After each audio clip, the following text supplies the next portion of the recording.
মার্কিন বাহিনীকে লক্ষ্য করে সরাসরি দূরপাল্লার ব্যালিস্টিক ক্ষেপণাস্ত্র হামলা চালিয়েছে ইরান। ঘটনার কেন্দ্রবিন্দুতে রয়েছে জর্ডানের আকাবা বিমানবন্দর। ইরানের এই জোরালো প্রতিশোধমূলক সামরিক অভিযানের ২১তম ঢেউয়ে সরাসরি আঘাত হেনেছে শক্তিশালী সব ক্ষেপণাস্ত্র। ইরানের তরফ থেকে জানানো হয়েছে যে এই আকস্মিক ও নিখুঁত হামলায় মার্কিন সামরিক বাহিনীর অত্যন্ত গুরুত্বপূর্ণ কিছু যুদ্ধাস্ত্র ক্ষতিগ্রস্ত হয়েছে। বিশেষ করে মার্কিন বিমান বহরের গর্ব C-17 পরিবহন বিমান এবং বোয়িং P-8 পোসাইডন নজরদারি বিমানগুলোকে লক্ষ্যবস্তু করা হয়েছে। ইরানি সূত্রের দাবি, এই বিধ্বংসী হামলায় মার্কিন বিমানগুলোর মারাত্মক ক্ষতি সাধিত হয়েছে এবং বেশ কয়েকটি বিমান পুরোপুরি অকেজো হয়ে পড়েছে।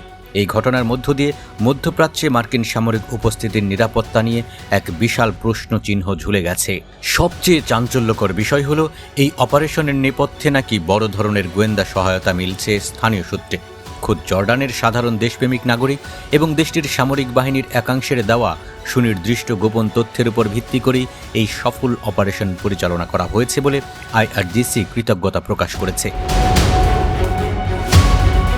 শুধু আকাবা বিমানবন্দরই নয়, এর আগে জর্ডানের আজরাক সামরিক ঘাঁটিতেও ভয়াবহ হামলা চালিয়েছিল ইরান। সেই অতীতের হামলায় মার্কিন বাহিনীর অন্তত ২০টি হ্যাঙ্গার মাটির সঙ্গে মিশে যাওয়ার পাশাপাশি বহু মার্কিন সেনার প্রাণহানি ঘটেছিল বলে দাবি করা হয়েছে।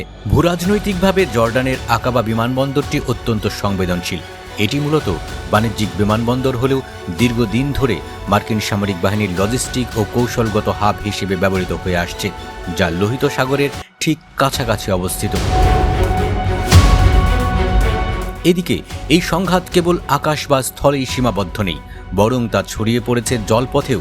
হরমুজ প্রণালীতে নিরাপত্তা নির্দেশিকা অমান্য করে এগিয়ে চলা দুটি বিশাল তেল ট্যাঙ্কার রহস্যজনক বিস্ফোরণের মুখে পড়ে থামতে বাধ্য হয়েছে, যা এই অঞ্চলের যুদ্ধ পরিস্থিতিকে আরও বেশি বিপজ্জনক করে তুলেছে।